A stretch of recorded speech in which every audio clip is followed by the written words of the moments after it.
পাঠিয়ে দেওয়ার সময় হযরতে আদম আলাইহিস সালাম একটা ভুল করার কারণে তিনি পাঠিয়েছেন। তিনি এই ভুল করে সংশোধন হয়েছিলেন তাওবার মাধ্যমে, স্বীকারের মাধ্যমে। তিনি স্বীকৃতি দিয়ে তাওবা করে ফিরে এসেছেন, আল্লাহ তার ভুলকে মাফ করে দিয়েছে। কথা বলে না কেন? তার যে ভুলের স্বীকৃতি দোয়া তিনি পড়েছিলেন আল্লাহর শেখানো, রব্বানা যালামনা আনফুসানা ওয়া ইল্লাম তাগফির লানা ওয়া তারহামনা লানাকুনান্না মিনাল খাসিরিন।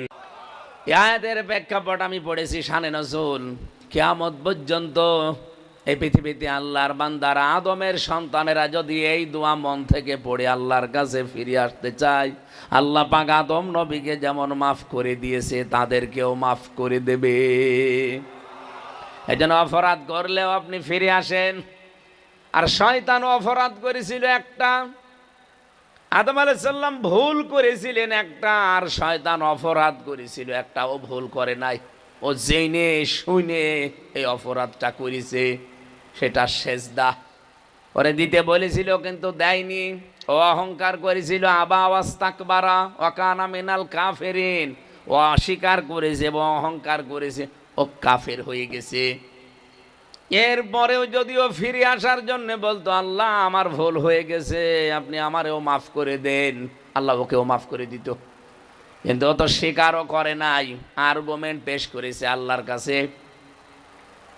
রব্বুল আলামিন ওকে তিনটা জিনিস থেকে বঞ্চিত করে দিয়েছে। কিয়ামত পর্যন্ত আমার আল্লাহ শয়তানকে এই তিনটা জিনিস কোনোদিন দেয়নি, আর দেবেও না। এক নম্বরে শয়তান কোনোদিন মাপ পাবে না। এদিকে তাকান, শয়তান কোনোদিন মাপ পাবে না। দুই নম্বরে শয়তান কোনোদিন জান্নাত যাবে না। আপনি বলেন তো, শয়তান যে মাপ পায় না, জান্নাতে যাবে না, কোন কারণে? না না, দুইটা জিনিস এখানে আমরা অলরেডি বলেছি, আপনি টের পাননি। এটা আপনি পাবেন কোন জায়গায়? এটা সূরা আরাফের ভেতরে আছে। আল্লাহ পাক বলেন, ক্বালা মা মানাআকা আল্লা তাসজুদা ইয আমারতুকা ক্বালা আনা খায়রুম মিন খালাকতানি মিন নারি ওয়া খালাকতাহু মিন তিন। ওরে যখন বললাম সেজদা দিলে না কেন, আমার বিধানটা মানলে না, ও তখন আর্গুমেন্ট পেশ করে বলেছে আমারে বানিয়েছেন আপনি আগুন দিয়ে, আর এটা বানিয়েছেন মাটি দিয়ে। আমার ভেতরে পাওয়ার আছে, ক্ষমতা আছে, আর ওর ভেতরে কিছু নেই, ও তো পড়ে আছে। হযরত আদম আলাইহিস সালাম কি ছিলেন? পড়েছিলেন। বলেন বলেন, আরো জোরে বলেন। 120 হাত লম্বা, 36 হাত মোটা, পড়ে আছে। আল্লাহ পাক সেজদা দেওয়ার জন্য তাকে আদেশ দিয়েছিল, ফাসাজাদু নাকুল ফাসাম্মা কুলনা লিল মালাইকাতি ইসজুদু লিআদম। আর আমার আদমের জন্য একটা সেজদা দাও। ফেরেশতাদেরকে বলার পরে একটা ফেরেশতাও বাকি ছিল না। শয়তান যেহেতু ফেরেশতাদের উস্তাদ ছিল, লিডার ছিল, ও শুধু দেয়নি। ফাসাজাদু ইল্লা ইবলিস, সবাই সেজদা দিয়েছে। এজন্য আল্লাহ ফাসাজাদু একালিপ টান দিয়ে নেলে প্রাণ দিয়েছেন। ফাসাজাদু সবাই দিয়েছে সেজদা, ইল্লা ইবলিস, ইবলিস বাদ দিয়ে, লাম ইয়াকুম মিনাস সাজিদিন, সে আল্লাহর এই বিধান সেজদা দেয়নি। রব্বুল আলামিন বলে আর্গুমেন্ট পেশ করেছে, ওকে আমি আল্লাহ তিনটা ধমক দিয়েছিলাম ওই দিন। আজও যদি পৃথিবীতে আল্লাহর কোনো বিধান শোনার পরে, জানার পরে কেউ আর্গুমেন্ট পেশ করে, সামনে কোনো কিছু নিয়ে আসতে চায়, আল্লাহ তাকেও এই ধমকের ভেতরে রেখেছেন। ক্বালা ফাহাবিত মিনহা, এখান থেকে নেমে যা, দূর হয়ে যা আমার সামনে থেকে। ফামা ইয়াকুনু লাকা আন তাতাকাব্বারা ফিহা, আমার এখানে কোনো অহংকার আমি সহ্য করি না, কারণ অহংকার করা আল্লাহর চাদর, ইজার। কোনো মানুষ যদি অহংকার করে, সে যেন আল্লাহর পায়জামা বা আল্লাহর চাদর ধরে টানাটানি করে। কোনো মানুষ যদি আল্লাহর চাদর ধরে, আল্লাহর ইজার ধরে টান দেয়, আল্লাহ পাক তাকে অপমান করে। এতদিন যারা করেছে, আল্লাহ অপমান করেছে না করেনি? আপনি তাকান এই ফ্যাসিস্টদের দিকে, এখনো অনেকে অহংকার করছে। এমন আছাড় দেবে আল্লাহ, বাপ বলার সময় পাবেন না। আংতাতা কাব্বারা, প্রথম নাম্বারের শিক্ষা এটা যে অহংকারকারীকে আল্লাহ ভালোবাসেন না, সহ্য করেন না। ফাখরুজ, আল্লাহ বলেন বের হয়ে যায় এখান থেকে। ইন্নাকা মিনাস সাগিরিন, আজকে থেকে তুই দুর্বল, তোকে আমি একেবারে হীনমন্য করে দিলাম। এই পৃথিবীতে তিনটা কাজ এই দিন শয়তান আল্লাহর কাছে চেয়ে নিয়েছে। ক্বালাং সিরনি ইলা ইয়াউমি ইউবাসুন, তোমার যে 950 বছর আমি ইবাদত করলাম, কিছুই পাবো না ইবাদতের বিনিময়ে। আল্লাহ বলেন কি বলবি বল, আমি আজকে তোরে দিয়ে দেব। ও বলেছিল আমি হায়াত চাই, বাঁচতে চাই। কতদিন? কিয়ামত পর্যন্ত। দিয়ে দিলাম, যা। শয়তান বাঁচবে কতদিন? কিয়ামত পর্যন্ত। ওর হায়াত আল্লাহ বাড়িয়ে দিয়েছে। এখান থেকে একটা শিক্ষা পেয়েছি আমি। আপনি পেয়েছেন কি বলেন তো? আপনি যে মাথা এরম দোলাইলেন, বলেন।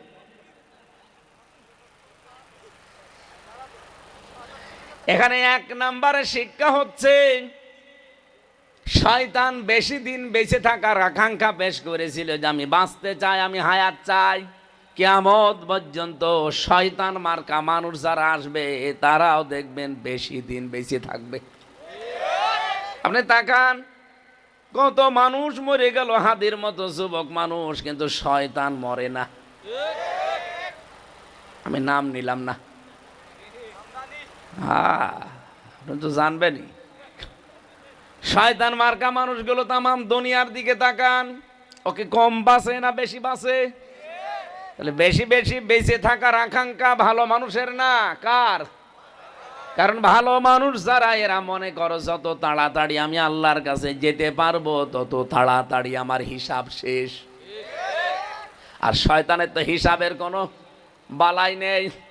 ও দুনিয়াতে বেশি দিন বেঁচে থাকার আকাঙ্ক্ষা পেশ করে ও হায়াতি চেয়ে নিয়েছে। 2 নম্বরে শয়তান বলেছিল, ক্বালা ইন্নাকা মিনাল মুনজারিন। আল্লাহ বলেন শয়তানকে আমি বললাম, যা তোর হায়াত বাড়িয়ে দিলাম। ক্বালা ফাবিমা গাওয়াইতানি লা আকুদান্না লাহুম সিরাতাকাল মুস্তাকিম।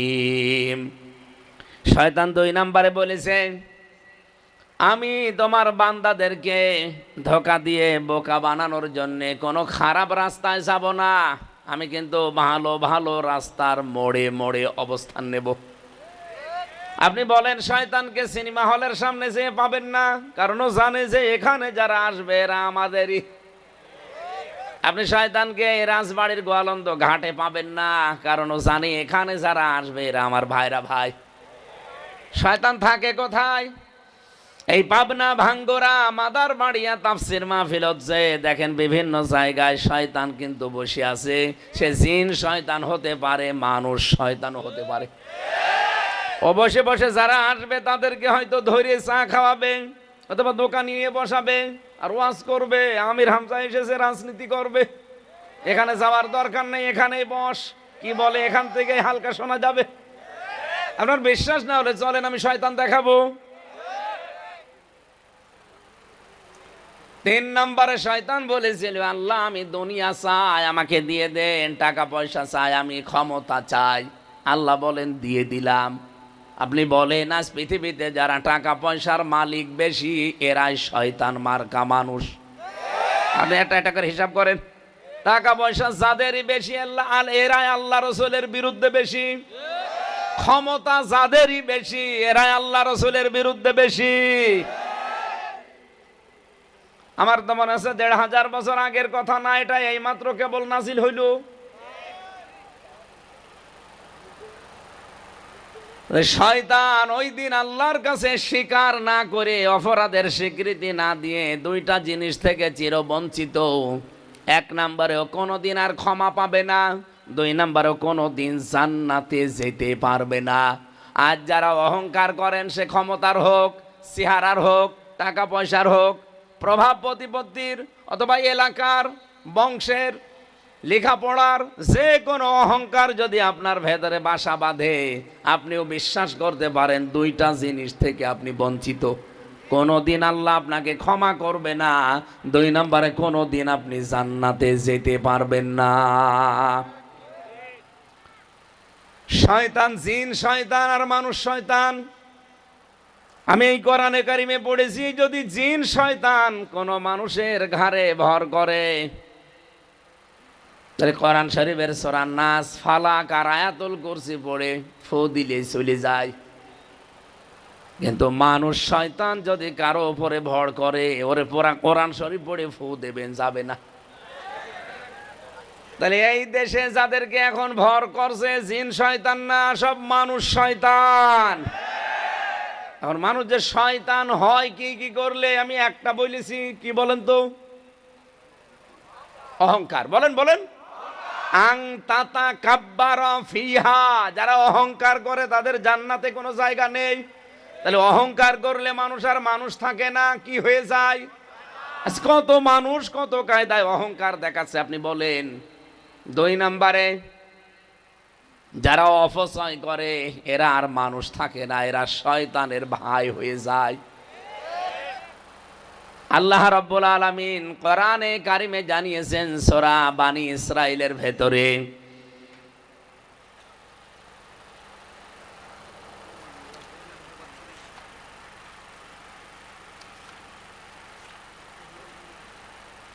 ইন্নাল মুবাযযিরিনা কানু ইখওয়ানাশ শায়াতিন ওয়া কানাশ শাইতানু লিরাব্বিহি কাফুরা। রব্বুল আলামিন বলেন, অবশ্যই যারা অপচয় করে পৃথিবীর যে কোনো বিষয়, যারা অপচয় করে, এরা আর মানুষ না, এরা শয়তানের ভাই। এরা কি? বলেন বলেন। অনেক মানুষ তার বুদ্ধি অপচয় করে, অনেক মানুষ তার এই শরীরকে অপচয় করে। আমি নিচে নামলাম না, বহু মানুষ তার শরীরের অপচয় করে শরীরকে ধ্বংসের দিকে নিয়ে যায়। না এই এলাকায় সব নেই? কি আছে আপনি আন্দাজে কি বলেন? ঠিক আছে, বলা লাগবে না। যারা শরীরের অপচয় করছে না, শয়তানের ধোঁকায় পড়ে, আপনি কিন্তু আর মানুষ নেই, আপনি অলরেডি শয়তান হয়ে গেছেন। এই যেটা মনে হয় করে, চিল্লাচ্ছে খুব বেশি, ওইটা না? অপচয় করা যাবে না, সে শরীরের হোক, সম্পদের হোক, ক্ষমতার হোক। যারা অপচয় করছেন, আপনি কিন্তু আর মানুষ নেই, আপনি অলরেডি শয়তান হয়ে গেছেন। বলেন নাউজুবিল্লাহ। ও পাবনাবাসী, এই যে তিন প্রকার শ্রোতার যে বর্ণনা বলছিলাম, এখানে আমার মনে হয় কাফের নেই, কারণ বাধা দেওয়া মানুষ এলাকায় নেই। দুই নম্বরে মুনাফিক দু একটা থাকতে পারে, ওই যে চলে যাচ্ছে। তিন নম্বরে আমরা যারা আছি, আমরা মুমিন। আমরা কি? আল্লাহর দৃষ্টিতে মুমিন হতে হলে কি কি কায়দা আল্লাহ বললেন দেখলেন? আপনার ভেতরে কি এই তিনটা জিনিস এখন আছে? আল্লাহর নাম শুনলে আপনার অন্তরে কে কাঁপ ধরবে? কোরআনের আয়াত শুনলে আপনার ঈমান যা আছে আল্লাহ আস্তে আস্তে বাড়িয়ে দেবে।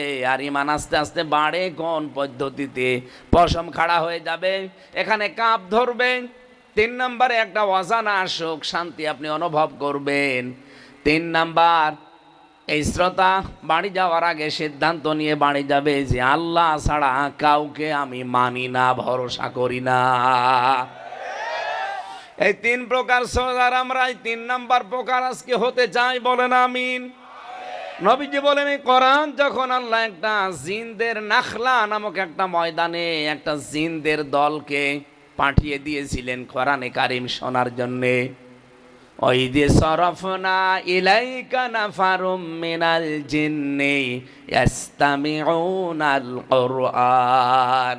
ফালাম্মা হাদারুহু ক্বালু আনসিতু ফালাম্মা কুদিয়া ওয়াল্লাউ ইলা কওমিহিম মুনযিরিন। বলেন আল্লাহু আকবার। এটা সূরা আহকাফের 29 নম্বর আয়াতে আছে, একটু খেয়াল করবেন। নাখলা নামক জায়গায় নবীজি যখন কোরআন পড়বেন, আল্লাহ বলেন আমি নিজে একটা জিনদের দলকে আকৃষ্ট করে দিলাম। সরফনা, আমি নিজে আকৃষ্ট করে দিলাম যে কি বলতে চাই শোনো। জিনদেরই একটা দল যখন ইস্তামিউনাল কোরআন ফালাম্মা হাদারুহু, যখন উপস্থিত হয়ে কোরআনে কারিমের কথাগুলো শুনছিল, সঙ্গে সঙ্গে জিনদের ভেতরে এই কথার আওয়াজ উঠেছে, ক্বালু আনসিতু, সবাই চুপ হয়ে যাও। জিনেরা নবীজির কণ্ঠে কোরআন শোনার পরে তারা সবাই বলছে চুপ হয়ে যাও। তাহলে কোরআন শুনতে হলে প্রথম চুপ থাকা লাগবে। আল্লাহ পাক বলেন কোরআনে কারিম শোনার পরে জিনেরা মন্তব্য জানিয়েছে, ফাকালু ইন্না সামি'না কুরআনান আজাবা, অবশ্যই আমরা আশ্চর্য কোরআন শুনতে পেয়েছি। বলেন সুবহানাল্লাহ। পাবনাবাসী কোন জিন আপনি জানেন? যার বয়স 1000, 1500, 2000, 5000 বছর, যারা তাওরাত শুনেছে, যারা ইনজিল শরীফ শুনেছে, যারা জাবুর শরীফ শুনেছে, যে জাবুর শুনলে আকাশের পাখি তাদের ওড়া বন্ধ করে দিত, নদীর মাছ চলে আসতো, সাগরের মাছ চলে আসতো, এই জিনেরা এই জাবুর শুনেছে যে জিনেরা, সেই জিনেরা আজকে থমকে দাঁড়িয়ে বলছে আমরা আশ্চর্য কোরআন শুনলাম। শুধু শুনে শেষ করি নাই, ইয়াহদি ইলার রশদি ফাআমান্না বি, এ কোরআন শোনার পরে কোরআন আমাদেরকে হেদায়েতের পথ আজকে বলে দিয়েছে, আর আমরা ঈমান এনে ফেলেছি। বলেন সুবহানাল্লাহ। এমন ঈমান এনেছি পাবনার মানুষের মতো না যে ঝড় উঠলে ঈমান লিভে যায়।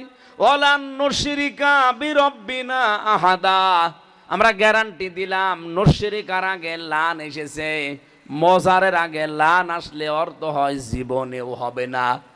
জিনেরা কোরআন শোনার পরে গ্যারান্টি দিয়েছে যে কোনো দিন আমাদের জীবনে আমরা আর শিরিক করব না। বলে আল্লাহু আকবার। এই জিনেরা কোরআন শুনেছিল কয় বছর? ঘুমিয়ে গেলেন। কয় বছর? 1 বছর। মাত্র 2-1 মিনিট। এই 2-1 মিনিট কোরআন শুনে যদি তাদের কোরআন হেদায়েতের পথ দেখিয়ে দেয়, তারা ঈমান আনতে পারে আর সিদ্ধান্ত নেয় যে জীবনে শিরিক করব না। আর আমরা সেই জন্মের পর থেকে কোরআন শুনছি। আমাদের কোনো পরিবর্তন আছে? পরিবর্তন আছে। আগে যা ছিলাম সলিমদ্দি, এখন হয়েছি কলিমদ্দি না। কোরআন শুনলে আপনার পরিবর্তন আসবেই। হযরত ওমরের মতো এরকম যার নাম শুনলে মানুষ ভয় পেত, এই লোকটা কোরআনের কাছে আসার পরে যদি একেবারে মোমের মতো গলে যায়, তে আপনি কি হয়েছেন? আসেন না, মন নিয়ে একটু বসেন। যে জিনেরা কোরআন শুনে আশ্চর্য বোধ করে হেদায়েত পেয়ে যায়, আমরা আজকে এসেছি কোরআন থেকে এমন কিছু শুনি আমাদের মনের পরিবর্তন করে খোরাকি নিয়ে যেতে চাই। কথা বলেন, আরো জোরে বলেন। দরুদ আর সালাম পাঠ করার মাধ্যমে আজকের তেলাওয়াত কিন্তু 2টা আয়াত। যদি আয়াতটা ফেরাউন সম্পর্কে নাজিল হওয়া, কিন্তু আমরা মনে করি এটা হচ্ছে মাটি দেওয়ার দোয়া। যেহেতু গোরস্থানের উদ্যোগে মাহফিল নেওয়ার কথা ছিল, আপনারা নেননি, হতে দেননি যারা, তারা তো ওই গোরস্থানে যাবেন না? যাবেন না? গোরস্থানে জেলে আপনাকে এই দোয়া পড়ে আমরা অনেকে মাটি দেই, যদিও এটা মাটি দেওয়ার দোয়া না। মাটি দেওয়ার আলাদা দোয়া আছে, বিসমিল্লাহির রহমানির রহিম, এইটা বলে আপনি মাটি দেবেন। আর লাশ রাখতে বলবেন বিসমিল্লাহি আলা মিল্লাতি রাসূলিল্লাহ, এইটা। কিন্তু যে আয়াত পড়লাম এটা সূরা তাহা 55-56 নম্বর আয়াত। এটা মাটি দেওয়ার দোয়া বলে আমাদের বাংলাদেশ, ভারত, পাকিস্তান এই 3টা দেশে চলে। বাইরের দেশে আমি পাইনি।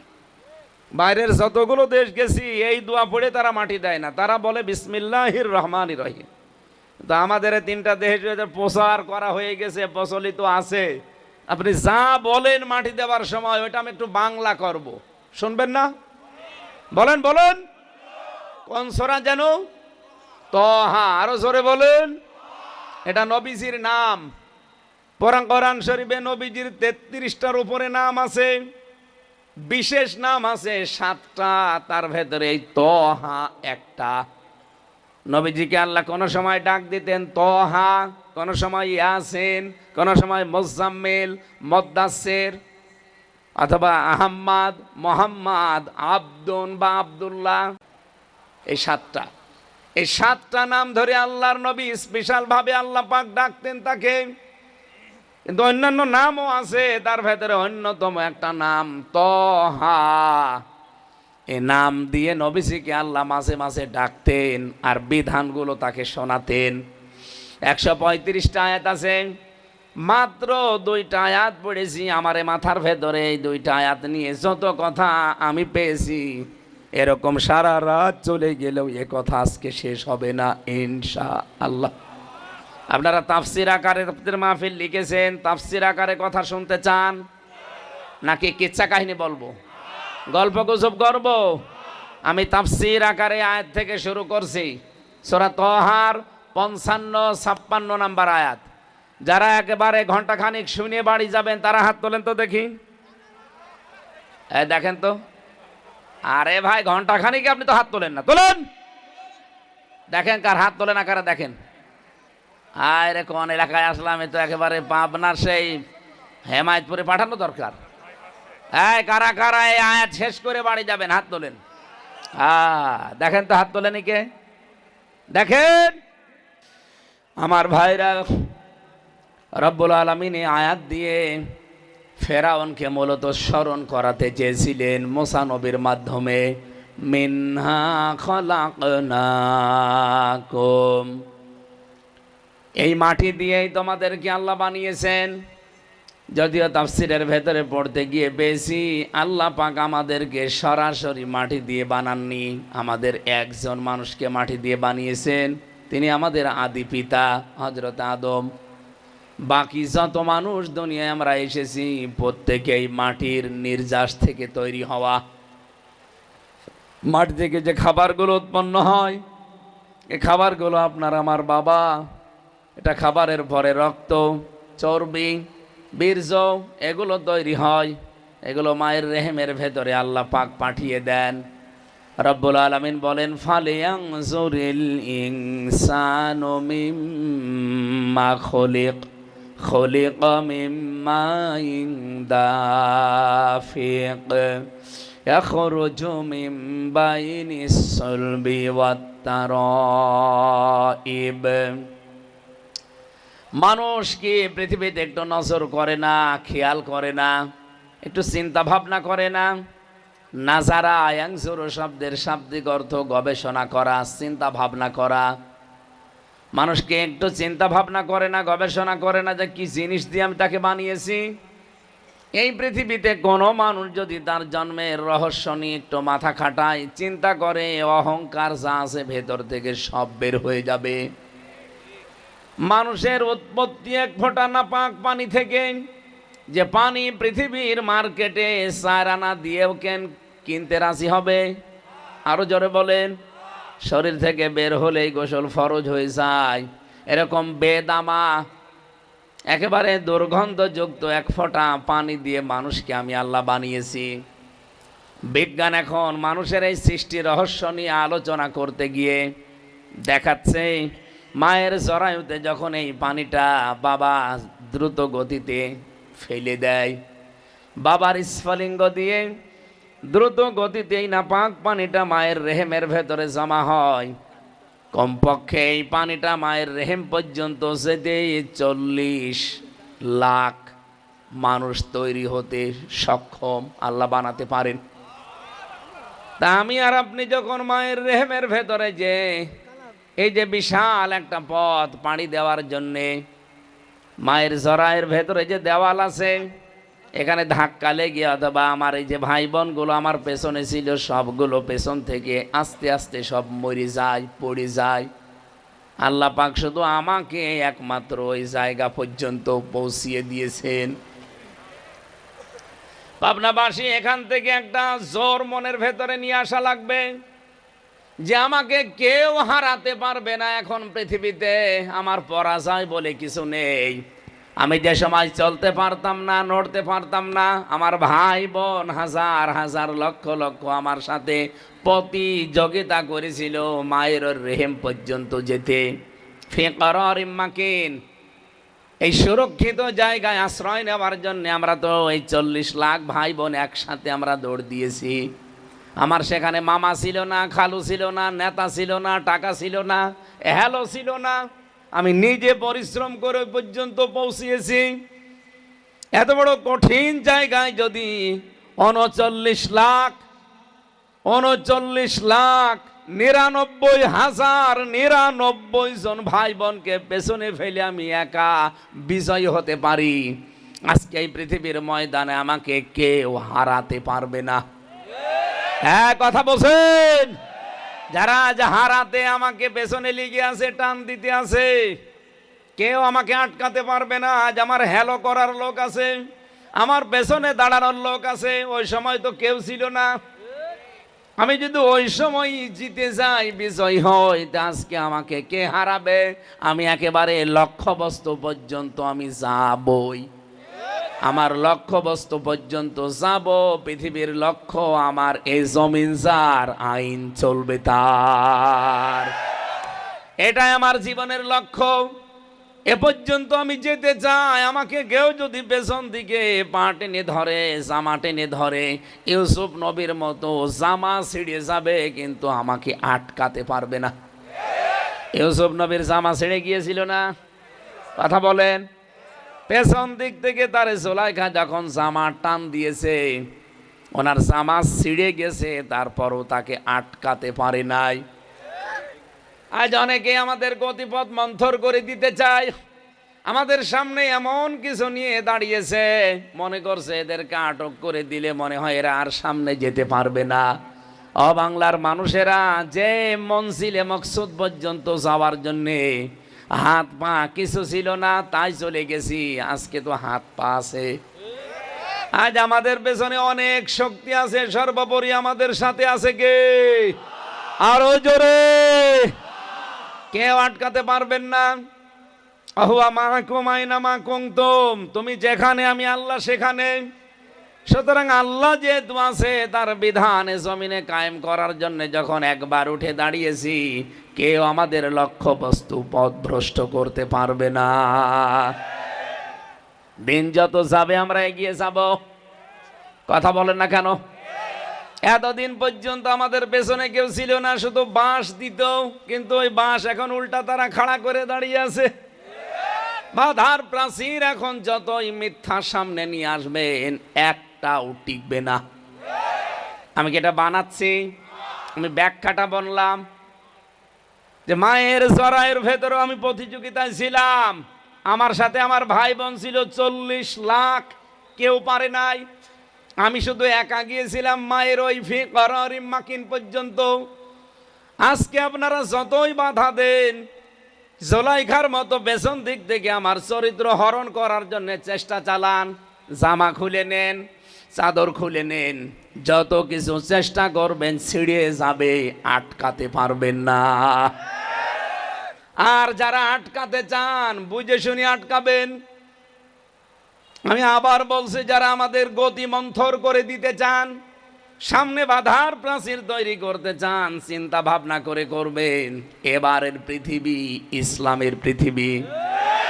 যা করছেন এখন, সময় যদি আসে এইটা যদি আমরা করি, তখন সহ্য করতে পারবেন তো? এক লোক বউ নিয়ে গেছে চিড়িয়াখানায়, হঠাৎ একটা বাঁদর লাফালাফি করছিল। এ লোকটা দিয়েছে তার স্ত্রীকে একটা কলা কিনে, আম, প্রথমে একটা আম দিয়েছে। মেয়ে লোকটা আম খাবে তো, না খেয়ে আদর করে দিয়েছে বানরকে। বানর আম নেওয়ার পরে মুখে দেবে তো, না, দিয়েছে পেছনে। মেয়ে মানুষ তো রেগে গিয়েছে, এই বানরের মালিক গই, কে রে দেখাশোনা করে? সেও বিয়াদব, এই বানরও বিয়াদব বানিয়েছে। যে রক্ষণাবেক্ষণের দায়িত্বে আছে, ওই লোকটা এসে বলছে, ম্যাডাম চিল্লাবেন না, আপনি তো জানেন না বাস্তবতা। কয়েকদিন আগে আপনাদের মতো এক দম্পতি এসেছিল, আদর করে আমার বানরকে একটা আমও দিয়েছিল। বানর একবারে আম মুখে দিয়েছে, ভেতরে চলে গেছে, কিন্তু আর বের হয় না। শেষ পর্যন্ত খাওয়া দাওয়া বন্ধ, বানর আমার মরিয়ে যাবে। হাসপাতালে নিয়ে বানরের পেছনে চিরে তারপরে আম বের করা হয়। এখনো পর্যন্ত শিলায় শুকিয়ে যায়নি, ওইভাবে আছে। ওর পর থেকে বানরকে কেউ কিছু দিলে মুখে দেয় না, আগে পেছনে দিয়ে দেখে যে বের হবে কিনা। যা করছেন আজ ইসলামের সাথে, ইসলামপন্থী মানুষদের সাথে কারণে অকারণে পায়ে পাড়া দিয়ে ঝগড়া তৈরি করে এই বাংলাদেশকে অশান্ত করার জন্য যা করছেন, সময় আসলে এই আঁটি বের হবে কিনা চিন্তা ভাবনা করেন। এই কথা বলছেন, কারা বলছেন হাত তোলেন তো দেখি। এই তো আলহামদুলিল্লাহ, সব বুঝে ফেলেছেন। এদের আধুনিক তাফসীর থেকে এবার বলছি, আল্লাহ পাক বলেন এই যে নাপাক পানিটা যখন মার বাবা বিছানায় ছিল, এটা যখন মায়ের জরায়ু, যেটা রেহেম বলা হয়, ফি কারারিম মাকিন, সুরক্ষিত জায়গা, এখানে যখন পড়ে থাকে 40 দিন, এরপরে জমাট রক্ত হয়ে যায়। এই বীর্যটা 40 দিনে যে জমাট রক্ত বানিয়েছে, এটা কি কোনো ডাক্তারে? কে? আল্লাহ বলেন আমি নিজে বানিয়েছি। সুম্মা খলাকনান নুতফাতা আলাকাতান ফাখলাকনাল আলাকাতা মুদগাতান ফাখলাকনাল মুদগাতা ইযামা ফাকাসাউনাল ইযামা লাহমা। এই 40 দিন পরে আমি আল্লাহ ওই নাপাক পানিটাকে জমাট রক্ত, এরপরে জমাট রক্তকে আমি আল্লাহ ওইটা জোকের মতো বানাই। এটা আলাক শব্দের শাব্দিক অর্থ যোগ, ঝুলন্ত। এই ঝুলন্ত অবস্থায় 40 দিন থাকে। এরপরে এটাকে আমি আল্লাহ গোশত দেই, চর্বি দেই, চামড়া দিয়ে একটা ছাউনি দেই, কিন্তু আকারটা এখনো তৈরি হয়নি। 6 মাস একাধারে এগুলো তৈরি করতে থাকে ফেরেশতারা। 40 দিন 40 দিন 40 দিন এভাবেই কাটতে থাকে একাধারে। 6 মাস পর মানুষের ভেতরে ক্ষুধার উদ্রেক দেখা দেয়। এই 6 মাসের ভেতরে আমি আল্লাহ ওই নাপাক পানিটা নিয়ে যে 40 দিন 40 দিনে পাল্টাতে থাকি।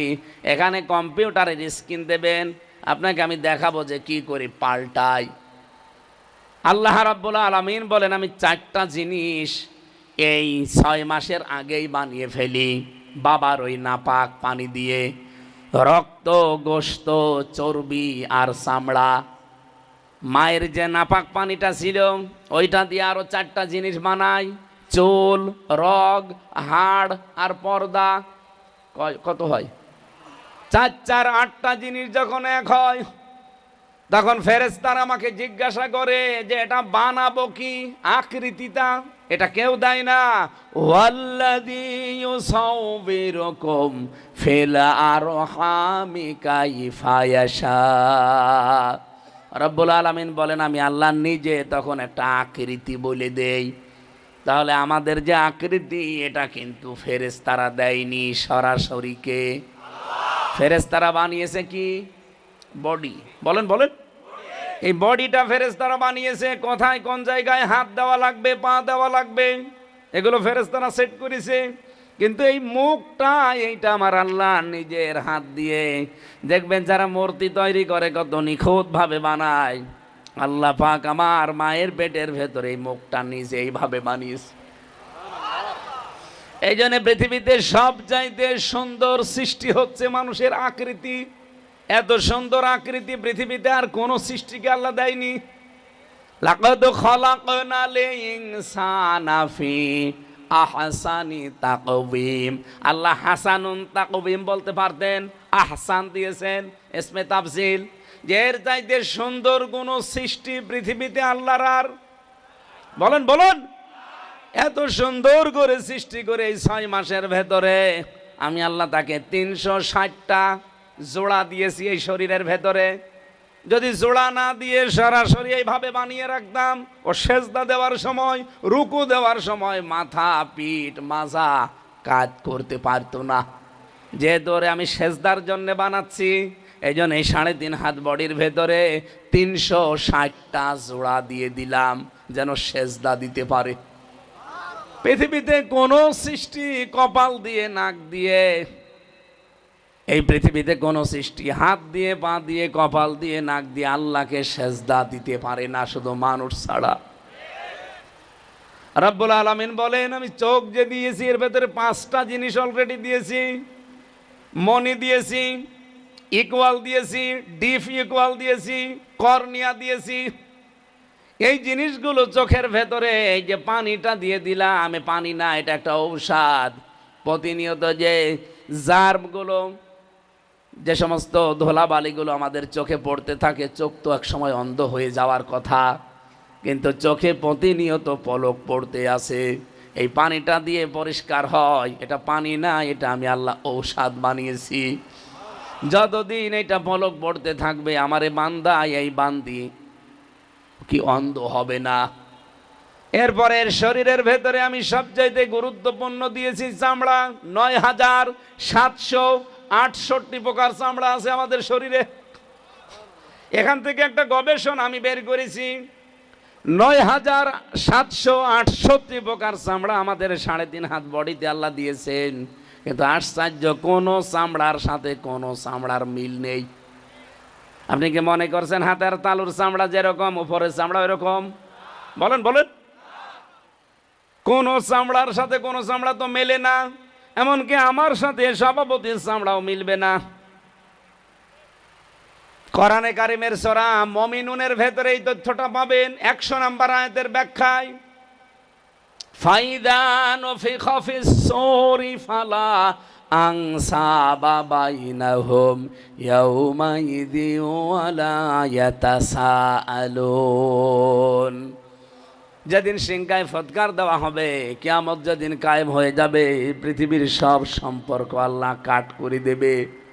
আপনার স্ত্রীর সাথে আপনার কোনো সম্পর্ক নেই, আপনার ছেলে মেয়ের সাথে, মা বাবার সাথে, নেতা নেত্রীর সাথে কোনো সম্পর্ক নেই, সব কাট। কেউ কারো বোঝা বহন করবে। ওয়ালা তাসিরু ওয়াসিরাতু বিজরা উখরা, কেউ কারো বোঝা বহন করবে না। এই যে চামড়া যে দিলেন এত প্রকার, আমার চামড়া আমার সাথে মিলবে শুধুমাত্র কেটে যাক, ফেটে যাক, ছিঁড়ে যাক। এখানে যদি ছিঁড়ে যায়, এখানকার চামড়া কেটে লাগিয়ে দেবেন, কিছুদিন পরে ভালো হয়ে যাবে। কিন্তু আমার চামড়া যদি কেটে যায়, পুড়ে যায়, আপনি সভাপতির চামড়া এনে লাগিয়ে দেবেন, ভালো তো হবেই না, আরো পছন্দ ধরবে। কি বুঝলেন এখান থেকে? মাইকে জোর বাড়ান। কি জোরকে কমিয়ে রেখেছেন? পাবনাবাসী, ওনার চামড়ার সাথে আমার চামড়া মিলছে না, আজ লাগিয়ে দিলে মিলতে চায় না, পছন্দ ধরে। কিয়ামতের দিন উনি আমার বোঝা বহন করে নিয়ে চলে যাবে, আমার জান্নাতে দিয়ে দেবে। এটা কোথায় পেয়েছেন ভণ্ডামি? কেউ কারো বোঝা বহন করবে না, এই চামড়ায় তার প্রমাণ। এতগুলো চামড়া আল্লাহর শরীরের ভেতরে দিয়ে শুধু শেষ করেননি। এই যে কথা বলতে পারছি, যে ঠোঁট দিয়ে আমরা কথা বলি, এই ঠোঁট দিয়ে কথা বের হওয়ার আগে এই কণ্ঠের ভেতরে 27টা স্তর আছে।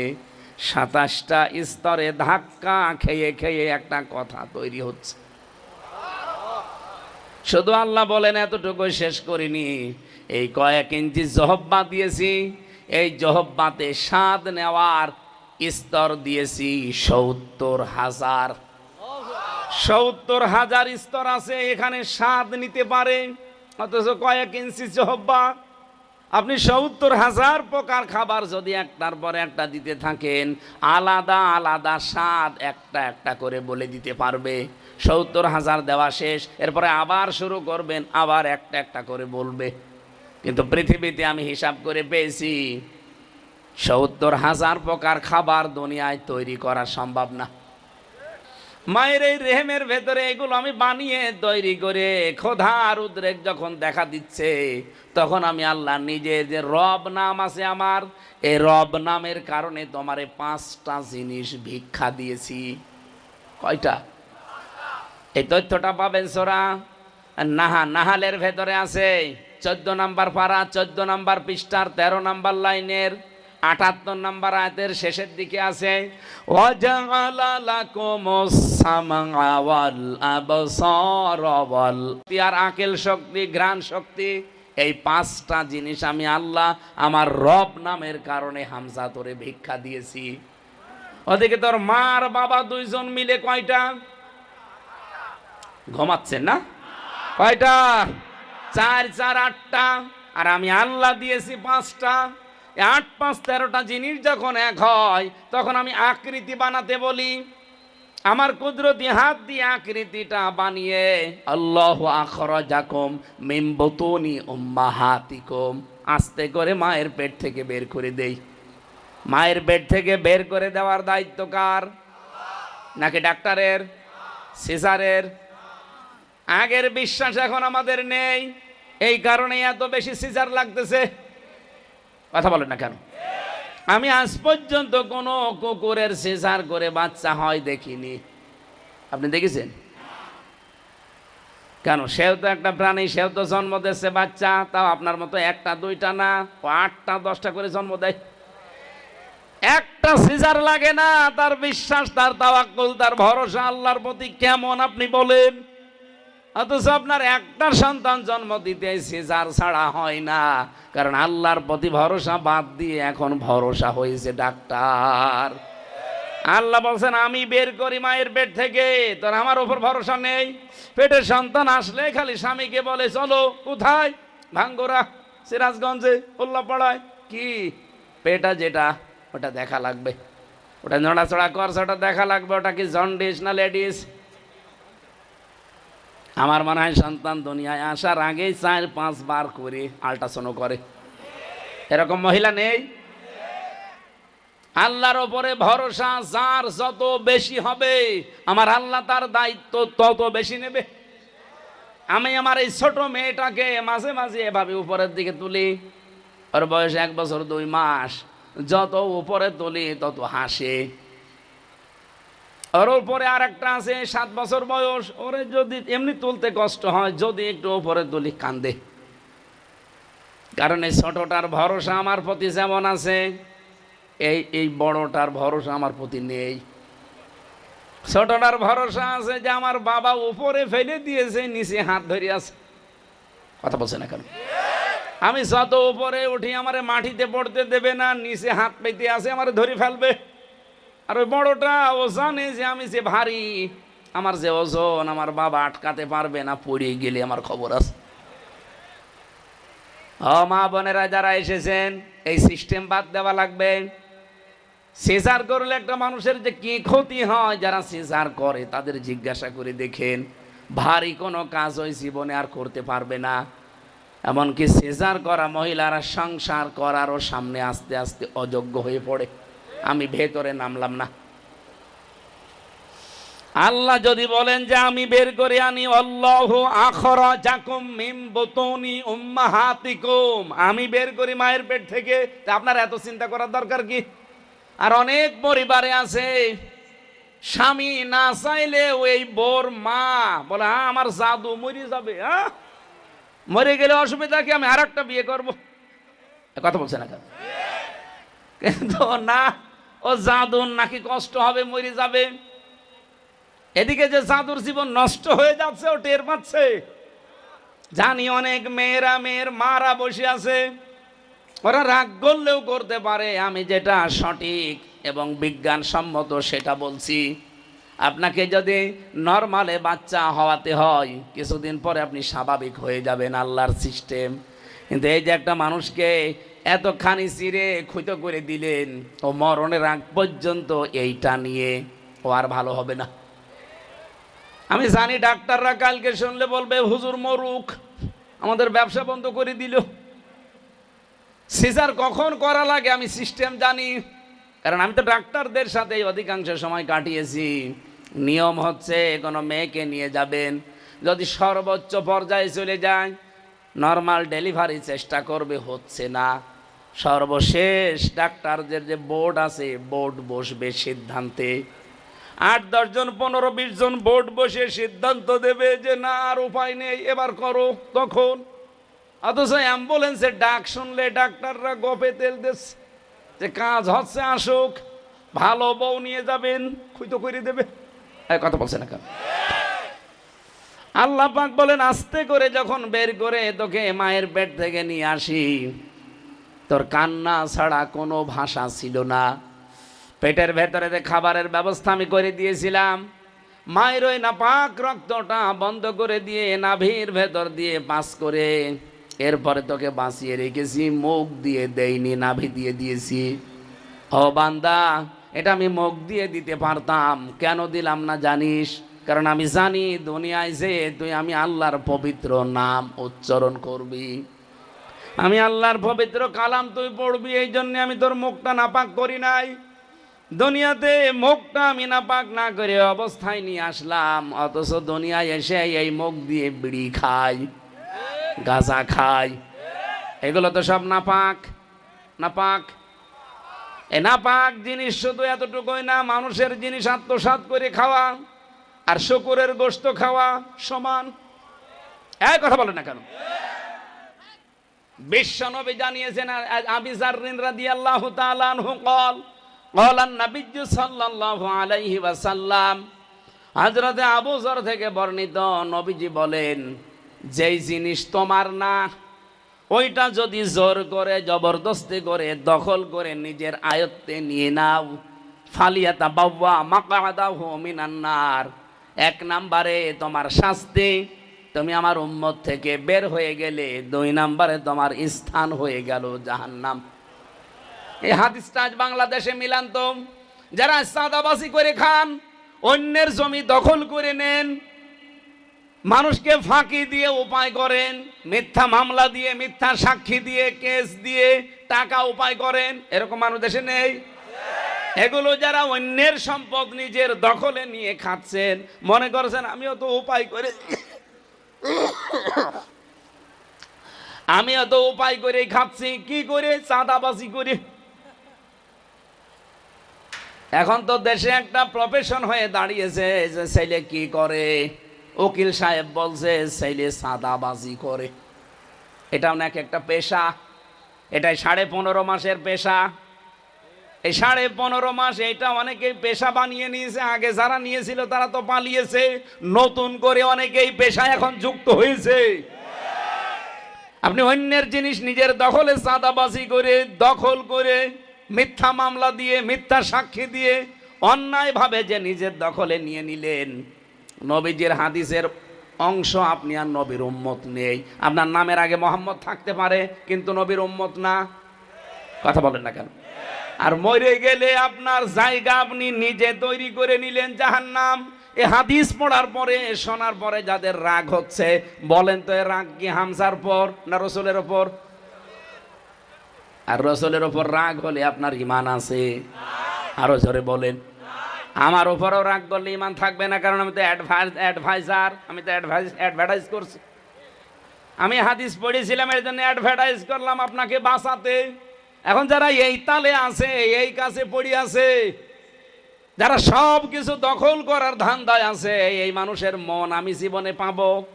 এরা আমার জন্য দোয়া করবে, এরা তখন আমার পেছনে লাগবে যে দেখি কোন জায়গায় কোন ভুল বের করা যায়। এই জন্য সারা দেশে এখন অনেকেই লেগেছে। আপনি দেখেন সারা দেশে এখন অনেকে এই কায়দায় লেগেছে।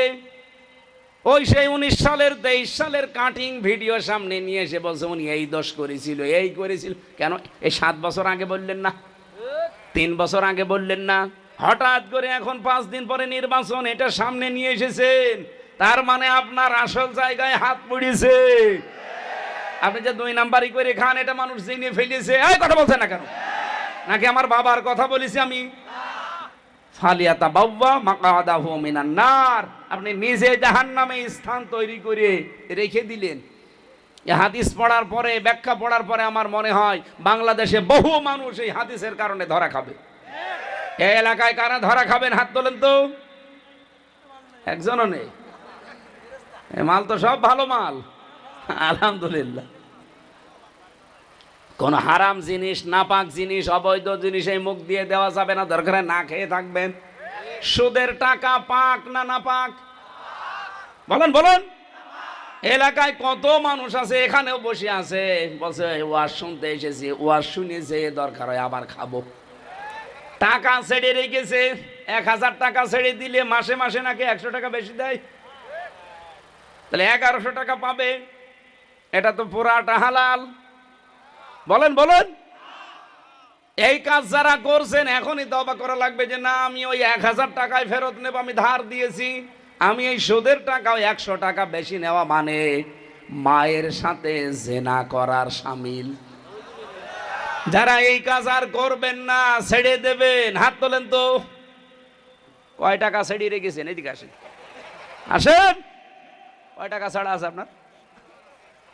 আপনার তো হাত তোলার দরকার ছিল না। যার ছাড়া আছে তারে বলেছি। যারা নাকি এই এলাকায় যে নিয়ম নেই, এটা গ্রাম অঞ্চল তো এই জন্য নাও থাকতে পারে, আছে এলাকায় আছে। যদি এলাকায় এই সিস্টেম থেকে থাকে বাদ দেওয়া লাগবে ভাই। আপনি মায়ের সাথে জেনা করে নামাজ পড়ছেন, আপনার নামাজ নেওয়ার জন্য আল্লাহ বসে আছে। বলেন, এটা কি পাগলেও মানবে যে মায়ের সাথে একজন জেনা করে এসে আল্লাহুম্মা আমিন বলছে? ওর হাতের ওপরে বাড়ি দেওয়ার দরকার না? আর কত নিকৃষ্ট কথা এ কথা বলা যায়। একজন মানুষ যত খারাপ হোক, ও মায়ের সাথে জীবনে জেনা করবে? অথচ এই হাদিসকে আমি বানালাম। যারা সুদের 4 আনা খায় ও মায়ের সাথে 33 বার জেনা করে, বলেন নাউজুবিল্লাহ। অথচ এটা বাংলাদেশে এখন আছে না নেই? এই সিস্টেম থাকাকালীন নামাজ পড়ে কি করবেন আর জুব্বা গায়ে দিয়ে সুফি হয়ে কি করবেন? আমরা চাই এই সিস্টেম বাংলাদেশ থেকে তুলে দিতে। আর এটা তুলে দেওয়ার জন্য ওয়াজ করলে হবে, নসিহতে হবে, এটার জন্য আইন পাশ করা লাগবে। আর যেখানে আইন পাশ করা লাগে আবার ইসলামকে আমরা সেখানে নিয়ে যেতে চাই। এটা যদি কারো কাছে রাজনীতি মনে হয়, হ্যাঁ এইটা আমি ওপেন বলছি, এইটা আমার রাজনীতি। আর এইটা যারা জিয়ে রাখতে চান, ওইটা আপনার রাজনীতি না, ওইটা আপনার দুর্নীতি। আপনি এখন বলেন, আপনি কি রাজনীতি করছেন না দুর্নীতি করছেন? এই আপনি রাজনীতি করছেন মানে? আমি বলি যে হ্যাঁ আমি রাজনীতি করি কোরআন দিয়ে, আমারটা ঠিক আছে, কারণ আমি সুদ রাখতে চাই না, ঘুষ রাখতে চাই না। ঘুষ আছে না এদেশে? আদালতে যাবেন, কোর্টের বারান্দার ইট আছে, ইটও টাকা চাবে, টাকা দিয়ে যান। কোন জায়গা আছে আপনি দেখান যেখানে ঘুষ চলছে না? প্রত্যেক জায়গায় নাম পাল্টিয়ে নিয়েছে, বলো হুজুর আমি ঘুষ নেই না, হাদিয়া। কথা বলেন না কেন?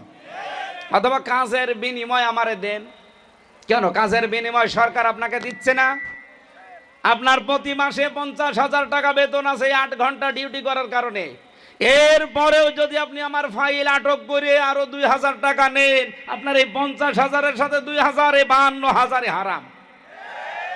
এক গ্লাস দুধের ভেতরে যদি 1 ফোঁটা সোনা পড়ে, পুরা দুধ খাওয়া যায়? আরো জোরে বলেন।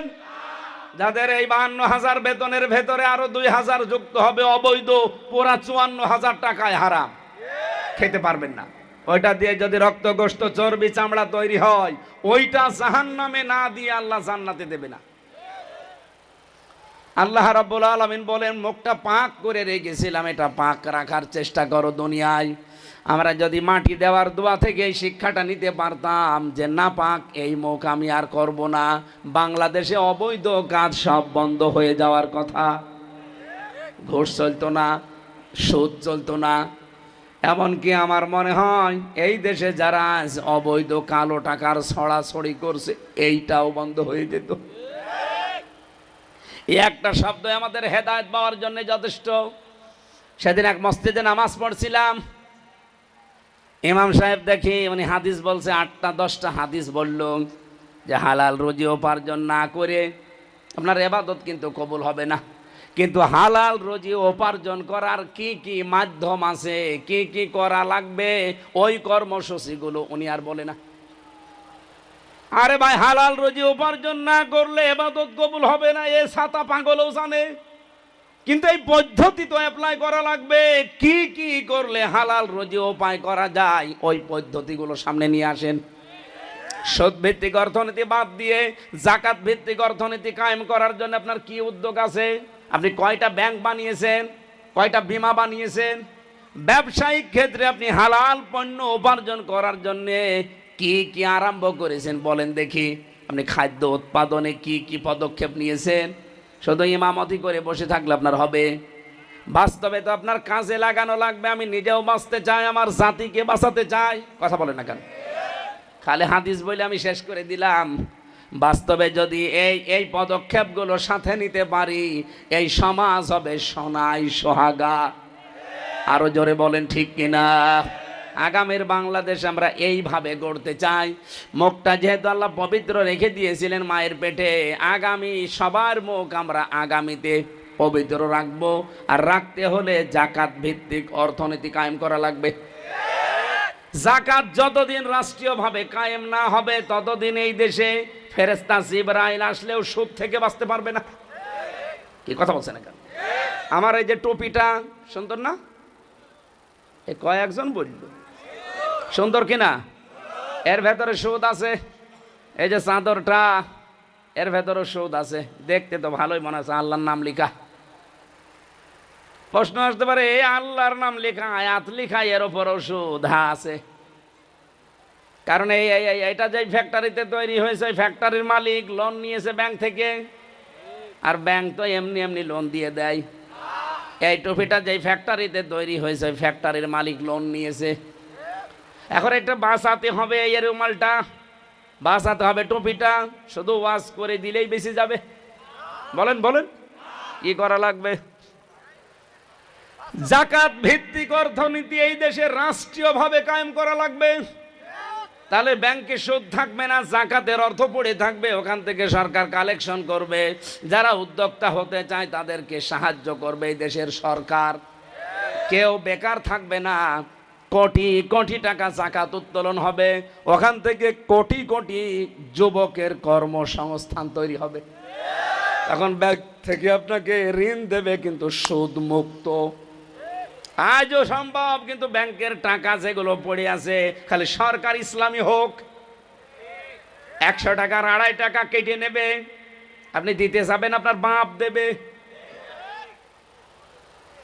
জাকাত না দিলে জরিমানা করা হবে, বাধ্য হয়ে আপনি দিতে রাজি হবেন। এখন যেমন ট্যাক্স দিতে রাজি হন, ওই সময় দেবেন। আমি একটা জরিপ পেয়েছিলাম, বাংলাদেশের একটা থানার জরিপ, এটা সাতক্ষীরার কলারোয়া। ওই ব্যাংকে যা টাকা পড়ে আছে, ওখান থেকে যদি শুধু জাকাত উত্তোলন করা হয়, ওই এলাকায় আর গরিব থাকার সম্ভব নেই। সাতক্ষীরা খুব ধনী জেলা না, একটা গরিব জেলা। আর কলারোয়া খুব উন্নত না। এর যাতে বড় বড় উন্নত জেলা আছে, সিলেট, চট্টগ্রাম, ঢাকা, আমাদের কুষ্টিয়াও তার চাইতে অনেক উন্নত। তাহলে এই সমস্ত উন্নত জেলাতে কত টাকা শুধু পড়ে ছাতা নষ্ট হয়ে যাচ্ছে বলেন? 99.5 বিলিয়ন মার্কিন ডলার আমরা ঋণী হয়ে আছি এখন। এই যেমন হয় খুব বেশি 10 দিন আগের জরিপ। আর এই দেশ থেকে 15.5 বছরে শুধু এই ফ্যাসিস্টরা পাচার করেছে, এই দেশ থেকে পাঠিয়ে দিয়েছে অন্য দেশে 94.4 বিলিয়ন মার্কিন ডলার। এই টাকাগুলো যদি পাচার না করে এই দেশেই বিভিন্ন প্রতিষ্ঠানে তারা কাজে লাগাতো, আর যদি সত্যি এদেশে জাকাত কায়েম হয়ে যেত সরকারিভাবে, আল্লাহর কসম দুনিয়ার মানুষের কাছে আজ আমাদের হাত পাতা লাগতো না। বিশ্বের উন্নত দেশগুলো আমাদের দেশে এসে ব্যবসা করত, বিশেষ করে চীন, তুরস্ক, আমেরিকা, রাশিয়া। এরা এসে এই দেশে লক্ষ লক্ষ কোটি কোটি মানুষের কর্মসংস্থান তৈরি করে দিত। তখন আমাদের দেশ থেকে 8 লাখ 10 লাখ খরচ করে মালয়েশিয়াতে যেয়ে, সিঙ্গাপুরে 17 লাখ 20 লাখ টাকা খরচ করে যায়, ইটালিতে 22 লাখ 25 লাখ টাকা খরচ করে যায়। যে উপায় করে কয় টাকা?